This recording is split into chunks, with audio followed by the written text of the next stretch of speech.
They say it's a major milestone to save your first $100,000, and I would say it's definitely a great feeling, but I feel that it is truly just the beginning of my journey.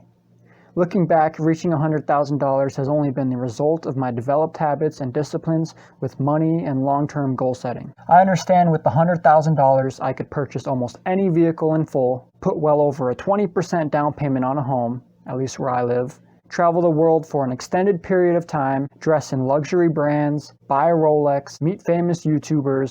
Needless to say, $100,000 is a small fortune. The thing is, now that I've hit over $100,000 in assets, surprisingly, my lifestyle has not changed at all from 3 years ago at age 22 when I had roughly $1,000 to my name. If anything has changed about my life since then, it would have been my mental attitude. I've always been optimistic and ambitious, but seeing my financial success grow over time to $20,000, to $30,000, $40,000, $50,000, all the way up to past $100,000, these milestones have all been bright reminders to the power of my values and habits. Knowing in the back of my mind that I am able to take my desires and turn them into reality has created in me a great aura of self-confidence and belief in myself. In these past 3 years, I have not used any of my capital to purchase materialistic items such as car mods, an abundance of clothing, brand new iPhones, 10 pairs of shoes, and so on. I try to live minimalistic, but I would be lying if I said I didn't desire the ability to live in luxury. So maybe I'm lucky to have a great amount of patience and delayed gratitude combined with persistent and long-term discipline. So I'm 25 years old right now, and the reason my financial journey didn't begin until 3 years ago at age 22 is a complex yet simple story. Please like, comment, subscribe. Since the age of about 13, I had my eye on growing up and becoming an FBI or CIA agent, while also considering a career in the financial world as an investment banker. In high school, at about the age of 15, I had stumbled across a documentary, and this documentary was about Special Forces, specifically U.S. Navy SEALs. I instantly became captivated by this documentary and the intense challenge, exclusivity, and nature of the work I was seeing. I became relentlessly obsessed. I knew that this was my absolute calling. I began reading books and ingesting any and all information about Navy SEALs and generally all Special Forces from all branches from many different countries. At the time, I could not swim more than one lap in a standard 25-yard local swimming pool, but within 6 to 9 months of focus and persistence, I was swimming over a mile with ease. I had always lifted weights, but I started doing a variety of exercises such as body weight workouts, running, swimming, staying up all night, and training the next day for the extra challenge. In fact, the longest distance I've swam is 2.7 miles, which I did after staying up all night and beginning my swim at 6 a.m. at the YMCA. I remember doing 50 push-ups in the bathroom every time I went to the bathroom in high school. This clear and disciplined focus I had manifested from training myself for Special Forces has forever altered how I treat and live my life. Exercise has become a part of my life, and at peak moments during my preparation for the world of Special Forces, I was spending about 20 hours a week in training. I would run nearly 25 miles a week. I would swim 3 to 4 miles a week. I would do 1,200 push-ups and dips, 1,875 sit-ups, and 600 pull-ups every week. To be honest, I was no longer interested in attending school at the time, so I had stopped attending high school regularly during my junior year and would read books and focus on self-improvement instead. I ended up dropping out, but then I would re-enroll at the will of my parents. But in the end, I would choose to not attend school and would drop out again. Then I would get re-enrolled again. Then I finally dropped out again. And by this third time of dropping out, I decided to get my GED, so I took the classes and received my GED within months. Nevertheless, looking back, I was short-sighted. I continued on my path of self-discovery and self-improvement and didn't decide to join the Navy until I was 20 years old. Of course, the Navy wanted nothing to do with me because I did not have a high school diploma. So I took the next logical step. I re-enrolled myself into high school as a junior and finished earning my credits and was done with all my required classes at 21 years old. and I walked on the stage to receive my diploma at the end of the school year. I was 22 years old at the time. During this time, I had been delivering pizza part-time at Papa John's, which was a pretty fun job. So I got my diploma while keeping myself at high fitness level, but now I faced other obstacles with getting accepted into the U.S. Navy. I was attempting to join under the SEAL Challenge contract, rather than just enlisting and getting in first, then trying out for the SEAL program. This, I believe, is what put me under intense scrutinization, and every single thing about my medical, legal, and academic life was put to question. Needless to say, a combination of previous broken bones, skipping school, and dealing with truancy as a juvenile, and some other legal trouble as a teenager led to my recruiters having a very difficult time with my case. In the end, it did not work out, and my dream of serving on a United States Special Forces team was not going to happen. I did not sit around on this unfortunate turn of events. I knew I've always wanted to be wealthy. So now I decided building wealth would be my number one priority and that I'm going to make that happen. So I ventured out and ultimately decided I wanted to start my own business as an electrician. I contacted a school to start attending electrical apprentice classes, and unfortunately, they did not offer any form of loan or financial assistance. I had no credit history at the time, so I didn't attempt to contact the bank or loan providers. I was not too keen on the idea of paying interest, and I still am not. I avoid it at all costs. The classes would have costed about $10,000 and another $2,000 for supplies and tools. I knew the next best step for me was to get a full-time job and save about $20,000 and attend this school. I found a job very quickly, and the job was a powder coating manager at a powder coating and custom metal fabrication shop. This job required no previous experience, although I almost did not get the job because in the last few years my only employment had been delivering pizza part-time. But luckily, they decided to give me a chance. This new job started me out at $15 an hour, which I thought was great. My new schedule was full-time with 10 hours overtime each week, so 50-hour work weeks. This job was a lot of hard work and required a high level of attention to detail, which during the interview I mentioned would not be an issue for me whatsoever. For the first 6 months or so, I learned a tremendous amount about the industry of powder coating and metal work. When I first started working there, I knew absolutely nothing about this line of work, and to be honest, I had trouble remembering the difference between a bolt and a nut. So my basic shop knowledge was not ideal at all. Probably below average, maybe. So that might give you an idea of my familiarity with the work I was about to get into.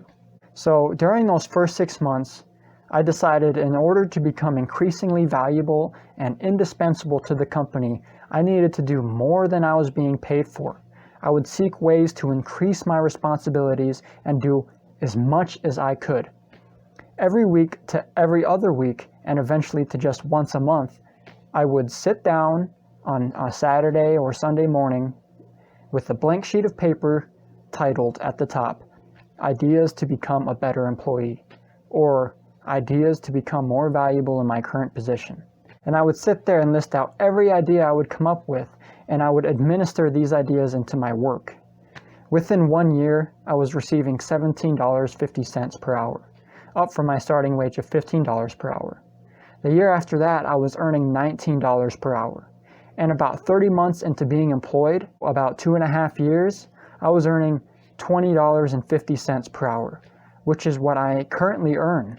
And I have now been employed there for 3 years and 1 month, which I now consider my first day on this job, the beginning of my professional life.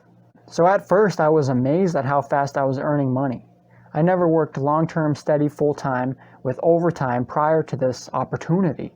I had the $20,000 for the electrician apprentice classes I needed in about 10 months. But I thought to myself and realized with my wage increases, I could build a solid foundation of capital using this fairly competitive job. I kept saving, and at around $30,000 saved, I bought a 2013 Ford Focus with 85,000 miles for $6,200 in cash. He wanted $6,400. I probably could have bartered a little better, but it was my first time. It's a great car. It hasn't let me down. I get pretty good gas mileage, about 35 highway, 30 city. I continued saving as much money as I could. Something that helped me save more money was writing down every single one of my expenses. Then I would compare it at the end of a month with my income. I believe I was saving around 70% of my income. I literally just cut all unnecessary costs and lived, generally frugally. And that's kind of how I've always been, so I didn't have to make any radical changes to my philosophy. My cell phone bill is less than $40 a month, and I have the cheapest medical insurance option through my employer. Maybe that's not a good thing for some people, but in my case, I feel pretty healthy and I try to maintain that health. So I feel like paying, what am I paying, $20 a month versus, it could be in the hundreds. Some other things. I do not pay for cable or any subscriptions. I do not go to restaurants regularly or almost ever, besides the occasional fast food meal. I do not like to carelessly spend money, and I've been money conscious like this since I was about 7 or 8 years old. When I chew a stick of gum, I chew a quarter of a stick at a time. Some people kind of laugh at me for that, but I really don't see it necessary to chew the whole stick when I can get, the flavor and the chewiness. Like, that specific example might sound a little extreme, but I personally do not think my frugality is at all extreme compared to some of the stories I've heard online. So after I bought my 2013 Ford Focus for $6,200 in cash, I continued to save my money. I did not like the idea of sitting on a large amount of capital, so I was keeping my eye out for a multi-unit family home, although I've always thought stock ownership would also be neat. My savings continued to grow to $40,000 when the COVID pandemic broke out, and something I couldn't help notice was mass panic, which also reflected towards the markets. I decided to put almost everything I had, which was $40,000, into the stock market in April of 2020. I couldn't have been luckier. I noticed the market was down, but I didn't know at the time I was buying at one of the lowest times during the pandemic. Every single one of my investments have grown, with one of my investments tripling in value. I know there was a lot of big movers in the market during the pandemic, like Tesla, GameStop, AMC, Nvidia, Build-A-Bear, and many more, even some pharmaceutical companies. With better hindsight, I should have thought of investing into one of those. I ended up being a savvy enough investor to get decent returns. On average, each one of my investments grew over 50%. The investment I tripled my money on was Royal Caribbean Cruise Line, which was a small $2,000 investment. It would have been nicer if I put more into it, but can't know everything. And the investments I chose were all well-rounded. It was a good deal. So I had tripled my money on Royal Caribbean Cruise Line, which was a small $2,000 investment, but I had put more capital into it, bringing my total investment to just under $5,000. And I eventually liquidated that stock for $10,000, doubling my money, although my initial investment of $2,000 was tripled.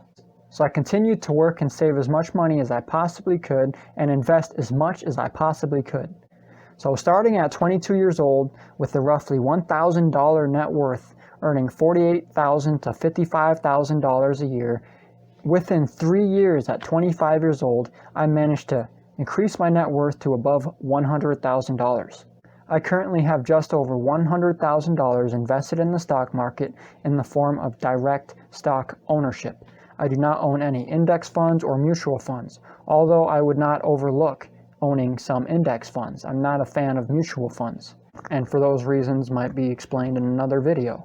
So with the housing market going absolutely crazy recently, I know purchasing real estate when the prices are so high is not the best move. It's not ideal, but it would still be wise. But I can wait. I am still on the search for a multi-unit family home with 4 units ideally, but I would be willing to settle for a 2 or 3 unit.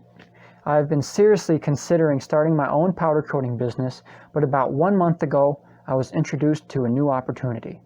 This new opportunity was presented to me by someone I know, and this guy owns a very successful real estate company.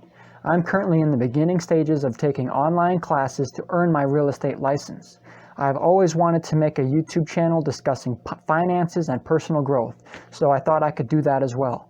I have another video idea in the works, and it would be along the lines of how I built my credit score from 0 to 750 in 10 months. So this is my first video, and I'm going to learn a lot from this video and how I could do it better and be cleaner and have a better setup and whatnot.